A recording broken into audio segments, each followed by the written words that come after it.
அந்த நாராயணனே இருக்கின்ற அந்த கல், அது நான் உங்களுக்கு கோவிலுக்காக வழங்கி கொடுத்த பொழுது நான் ஆச்சரியப்பட்டு போனேன்.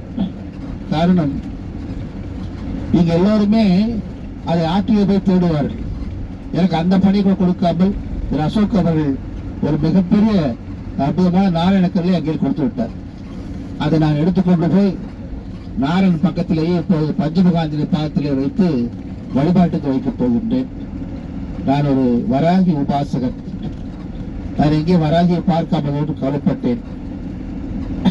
நீங்க புறப்பட்ட பிறகு நான் அங்கிருந்து வராகி அம்மன் கோயிலுக்கு அந்த தண்ணீரிலே சென்று அந்த கோயிலை சுற்றி வலம் வந்து கோயிலெல்லாம் பார்த்து வழிபட்டு விட்டு வந்தேன். இங்கு வந்து கூட இந்த ரோட்டிலே நேரத்திலே வந்து விட்டோம் என்பதால் இங்கே அந்த விஞ்ச் என்பதன் மூலமாக போகக்கூடிய ஒரு கோயிலை, காமுகியா தேவி கோயிலை போய் பார்த்துட்டு வந்தேன். அங்க இருக்கிற சுவாமி கூட ரொம்ப நேரம் பேசினேன்.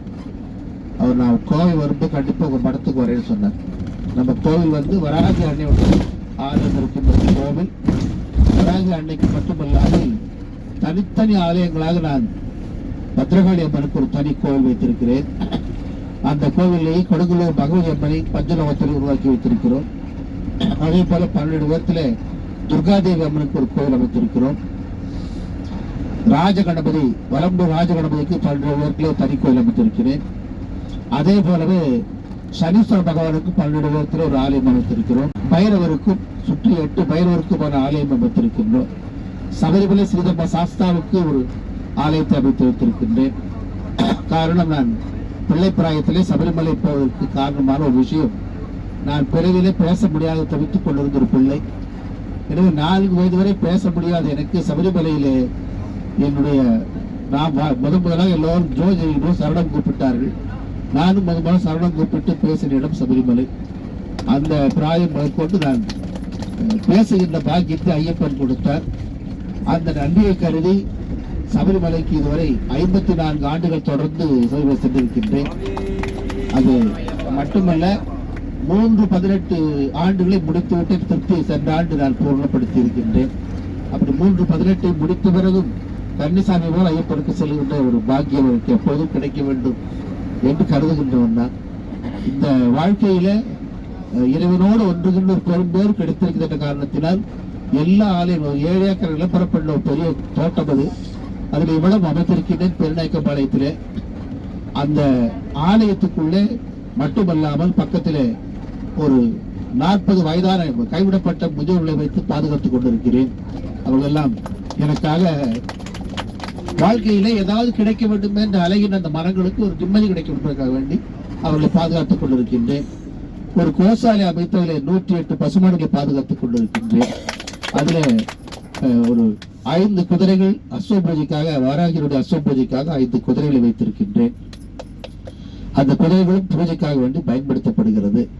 மட்டுமல்லாமல் நம்முடைய மடத்திலே கிட்டத்தட்ட 20க்கும் மேற்பட்ட மாணவர்கள், டிகிரி படிக்கின்றவர்கள், டிப்ளமா படிக்கின்றவர்கள், ஐடிஐ படிக்கின்றவர்கள் எல்லாம் உணவு, இருப்பிடம், கல்வி எல்லா செலவு நாமளே ஏற்றுக்கொண்டு அவர்களை படிக்க வைத்துக் கொண்டிருக்கின்றோம். அப்படி 20 மாணவர்கள் இருக்கிறார்கள்.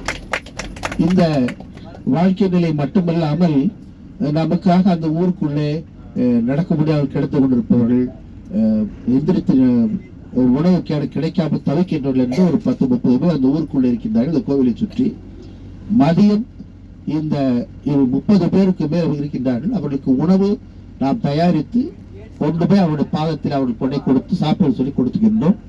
இரவும் அவர்களுக்கு அந்த உணவு மிச்சமாகின்ற அளவுக்கு கொஞ்சம் சேர்த்தே கொடுத்துறது. பின்னா வெள்ளை சாப்பாடு தனியா, சாம்பார் தனியா, ரசம் தனியா, மோர் தனியா கொண்டு போய் தினம் கொடுக்குறோம்.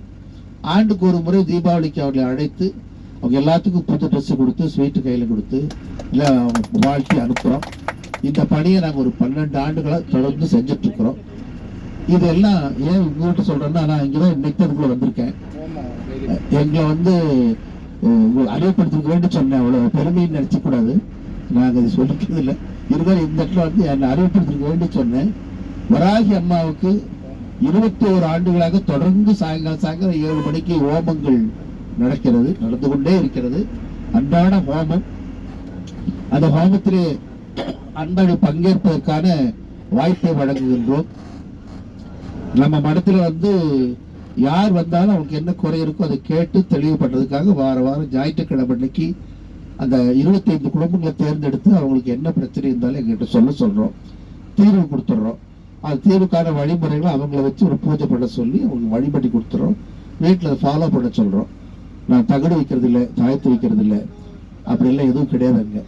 மனிதன் தன்னம்பிக்கையோடு வாழ்ந்தால் எந்த விஷயத்தையும் தெய்வத்தை நம்பு, உன்னை நம்பு, உன் காரியங்கள் எல்லாம் சிறப்பாக நடக்கும் என்பது என்னுடைய எண்ணம்.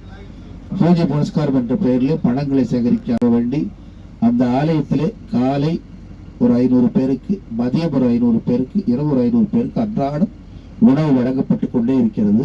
இந்த காலமே இரவு வரை தொடர்ந்து நடக்கிறது. ஒரு அமாவாசைன்னா ஒரு கிட்டத்தட்ட ஒரு 3000 பேர் வர்றாங்க. அவங்களுக்கான உணவு கொடுத்துட்றோம். 3 வேளையும் உணவு கிடைக்குது.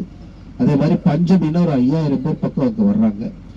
பல ஊர்ல இருந்து டிரான்ஸ்போர்ட் பஸ் எல்லாம் போட்டு தான் வருவாங்க. வந்து அங்கே வந்து தொழுது இருந்துட்டு போவாங்க. 3 வேளை எப்பவுமே உணவு வழங்குற ஒரு பாக்கியம் எங்களுக்கு வழங்கி இருக்கின்றார். அதை பொறுமையாக செய்கின்ற சமையல்காரர்களும் எங்களுக்கு கிடைத்திருக்கின்றார்கள்.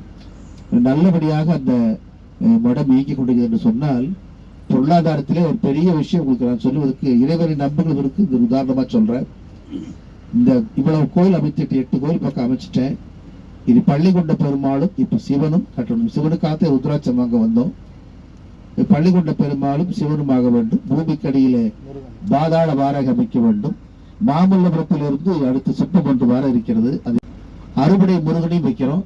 எல்லா முருகனும் 6 அடி 6 அடி உயரத்துல, இந்த முருகன் 12 அடி உயரத்துல கந்தன் கோட்டமாக அந்த ஆலயத்தை உருவாக்க இருக்கின்றோம். ஆனால் உங்களுக்கு இது ஆச்சரியமாக சொல்லுகின்ற விஷயம், நான் திருப்பணி நோட்டீஸ் அடிச்சதில்லை, பணம் வசூல் பண்ணதில்லை. அதெல்லாம் இல்லாம நமக்கான அன்பர்கள் கொஞ்சம் பேர் இருக்காங்க. அவங்க மூலமாக தானாகவே என்னென்ன வேண்டுமோ அது தானாகவே நடக்கிறது என்பதுதான் அதிசயம், அற்புதம். எந்த ஒரு காலத்திலும் இறையை நம்பி இறங்கின எனக்கு என் வீட்டிலிருந்து நான் வெறும் இந்த வேஷ்டியோடு இறங்கி வந்தவன். என் குடும்பத்தாருக்கு தேவையான கடமையெல்லாம் செஞ்சு கொடுத்துட்டு இறங்கி வந்தவன்.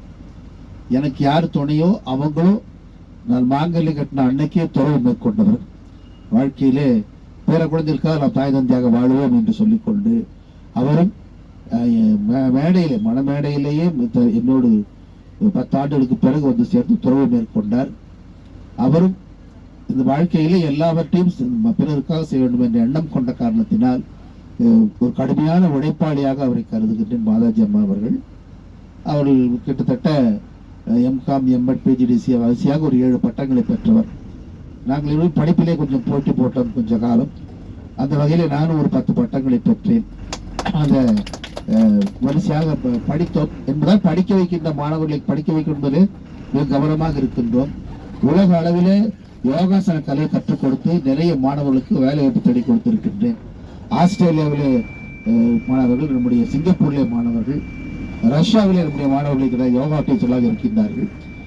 ஆண்டுக்கு ஒரு முறை இன்டர் ஸ்டேட் அளவுக்கு ஒரு மிகப்பெரிய காம்படிஷன் நடத்தி 20 வருஷமா அந்த நிகழ்ச்சி பெருசா பண்ணி ஒரு 3000-4000 மாணவர்கள் பங்கேற்கிறாங்க. எல்லாத்துக்கும் பரிசு வழங்கி எல்லாரையும் கௌரவப்படுத்தலாம். 3 பரிசு தான் கொடுப்பாங்க.